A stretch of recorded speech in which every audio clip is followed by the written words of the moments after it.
আসসালামু আলাইকুম ও রহমতুল্লাহি ও বরকাত।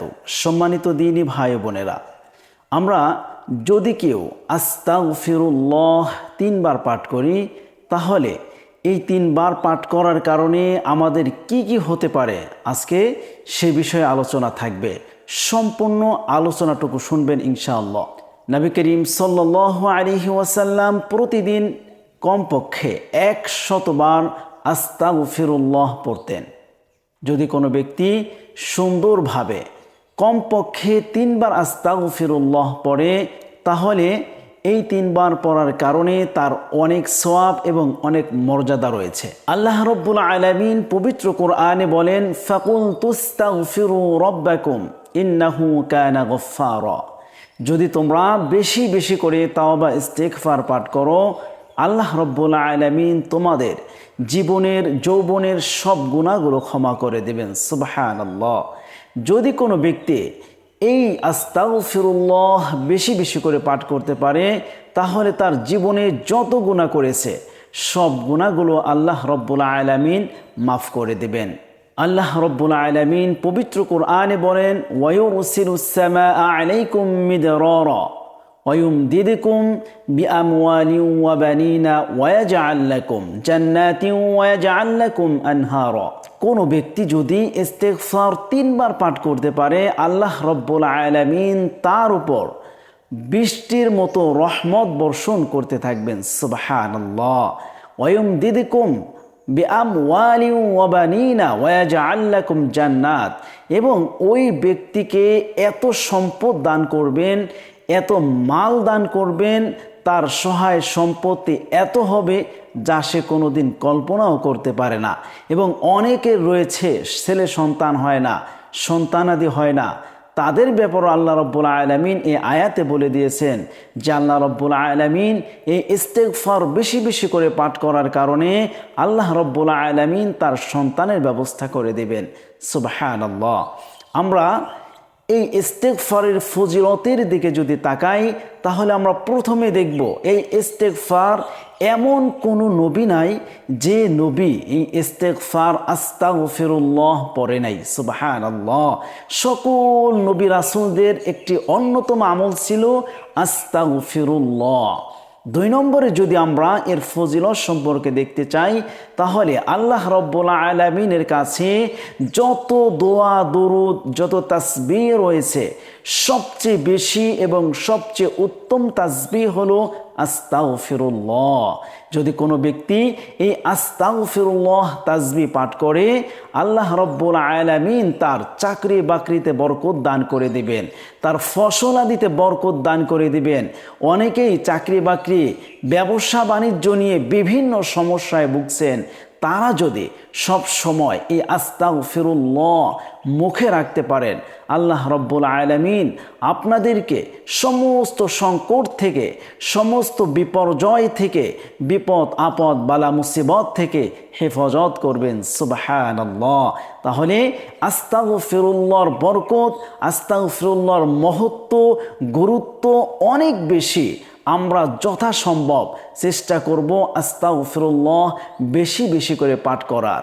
অনেকের সন্তান হয় না, যাদের সন্তান হয় না তাদের মনে যে কত কষ্ট আর কত দুঃখ, তাদের ফ্যামিলিতে যে কত দুর্দশা, তা বলে বোঝানো যাবে না। যদি কোনো ব্যক্তি এই আস্তাগফিরুল্লাহর আমলটা সুন্দরভাবে করতে পারে, অন্তত পক্ষে প্রতিদিন 3 বার বলতে পারে, আল্লাহ রাব্বুল আলামিন তাকে সন্তান দান করবেন। সুবহানাল্লাহ। যেই কথার প্রমাণ আমরা সূরা নূহের 71 নম্বর আয়াতে পেয়েছি। সুবহানাল্লাহ। যদি কোনো ব্যক্তি ধনী হতে চায়, মানুষের কাছে হাত না পাততে চায়, ওই ব্যক্তি যেন এই আস্তাগফিরুল্লাহর আমল করে, তাহলে আল্লাহ রাব্বুল আলামিন তার ফ্যামিলির ভিতর বরকত দান করবেন, কামাই রুজিতে বরকত দান করবেন এবং তাকে অনাবিল সুখ শান্তিতে রাখবেন। তার সহায় সম্পত্তি টাকা পয়সার ভিতরে বরকত দিয়ে দিবেন, তিনি বড়লোক হয়ে যাবেন। তিনি ভাবতেও পারবেন না যে এত টাকা পয়সা কোন দিক থেকে আসতেছে, কে দিতেছে, কিভাবে আসতেছে, এটা সে ভাবতেও পারবে না। শুরু দেখবে বরকত আর বরকত। সুবহানাল্লাহ। সম্মানিত দিনী ভাই বোনেরা, আমরা যদি এই আস্তাগফিরুল্লাহর মহত্ব গুরুত্ব বুঝতে চাই তাহলে আহমদ ইবনে হাম্বল রহিমাহুল্লাহর একটি ঘটনার দিকে আমাদের যেতে হবে। সেই ঘটনাটি ঐতিহ্যবাহী একটি ঘটনা, যেই ঘটনাটি শুনলে আমরা অবাক হয়ে যাব। আমরা ভাবতেও পারবো না যে আস্তাগফিরুল্লাহর ভিতরে আল্লাহ রাব্বুল আলামিন এত বরকত দিয়েছেন, এর মহত্ব এত বড়, এর গুরুত্ব ফজিলত এত বড়, যা আমরা না শুনলে বুঝতেই পারবো না। হযরত আহমদ ইবনে হাম্বল রহিমাহুল্লাহ তিনি একদিন সফরে বেরিয়েছিলেন। শীতের রাত্র, অনেক কষ্ট, শীতের ভিতরে তিনি হাঁটতেছিলেন। হাঁটতে হাঁটতে এক পর্যায়ে তিনি দুর্বল হয়ে পড়েন।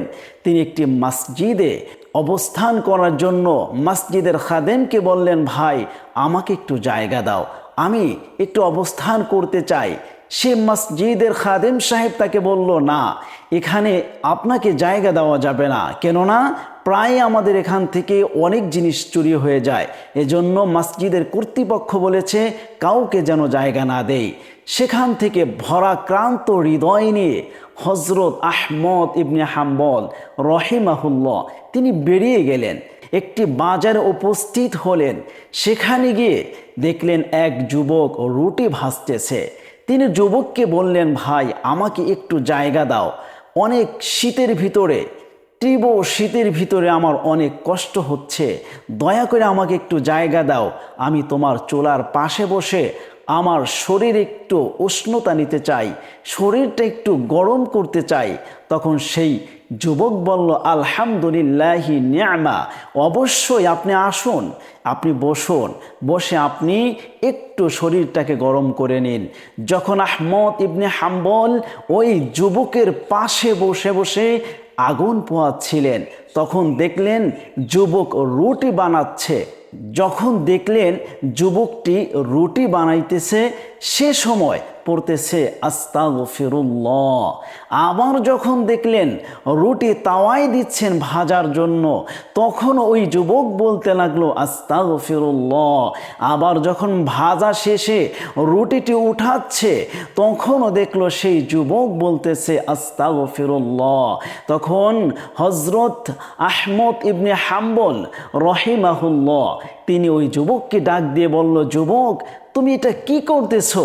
আরে কত দোয়াই তো রয়েছে, কত তাসবিহ তাহলিল রয়েছে, কত দোয়া দরুদ রয়েছে, কত কোরআনের আয়াত রয়েছে, তুমি সেগুলো না পড়ে, সে আমলগুলো না করে তুমি কেন শুধু আস্তাগফিরুল্লাহ বারবার বলতেছো?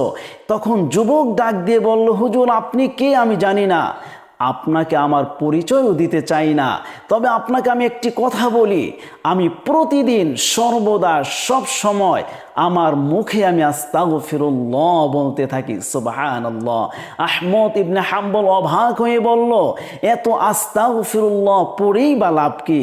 তখন ওই যুবক ডাক দিয়ে বলল, হুজুর আমার জীবনে আমি যত দোয়া করেছি আল্লাহ রাব্বুল আলামিনের কাছে, শুধুমাত্র একটা দোয়া ছাড়া আমার জীবনের সব দোয়াগুলো আল্লাহ রাব্বুল আলামিন কবুল করেছেন। সুবহানাল্লাহ। আহমদ ইবনে হাম্বল অবাক হয়ে গেল, কি বলে? একটা রুটিওয়ালা, সে নাকি যে দোয়া করে সেই দোয়াই কবুল হয়ে যায়। আস্তাগফিরুল্লাহর এত পাওয়ার, আস্তাগফিরুল্লাহর এত মর্তবা, এত মর্যাদা। সে বলল, বাবা তাহলে বলো তুমি কি বলেছিলে আল্লাহর কাছে, কি চেয়েছিলে, যেটা শুধুমাত্র একটাই তোমার কবুল হয়নি আর সব দোয়াগুলো কবুল হয়েছে?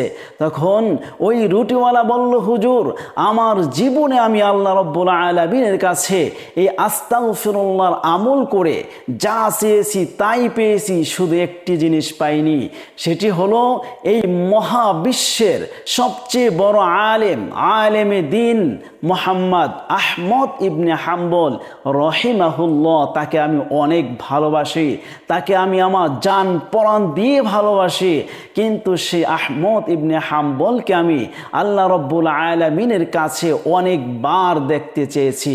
হুজুর আমার সব দোয়া কবুল হয়েছে, কিন্তু আহমদ ইবনে হাম্বল রহিমাহুল্লাহ তাকে এখন আমি দেখতে পারিনি, এই দোয়াটি শুধু আমার কবুল হয়নি। সুবহানাল্লাহ।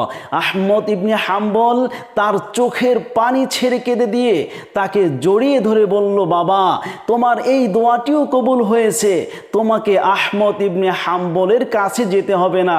আল্লাহ রাব্বুল আলামিন তুমি আস্তাগফিরুল্লাহর আমল করার কারণে আহমদ ইবনে হাম্বলকে তোমার কাছে নিয়ে এসেছে। সুবহানাল্লাহ, আমি হলাম তোমার সেই স্বপ্নের আহমদ ইবনে হাম্বল, যাকে আল্লাহ রাব্বুল আলামিন তোমার কাছে নিয়ে এসেছেন। সুবহানাল্লাহ। তাহলে আস্তাগফিরুল্লাহর অনেক মর্যাদা, অনেক মর্তবা রয়েছে। আমরা সব সময় হাঁটতে, বসতে, চলাফেরার সময়, ওঠার সময়, বসার সময়, সব সময় আমরা চেষ্টা করব আস্তাগফিরুল্লাহ, আস্তাগফিরুল্লাহ, আস্তাগফিরুল্লাহ বলার জন্য। আল্লাহ রাব্বুল আলামিন আমাদের সকলকে এই আস্তাগফিরুল্লাহর আমলকে বেশি বেশি করে করার তৌফিক দান করুন। আমিন। আসসালামু আলাইকুম ওয়া রাহমাতুল্লাহি ওয়া বারাকাতুহু।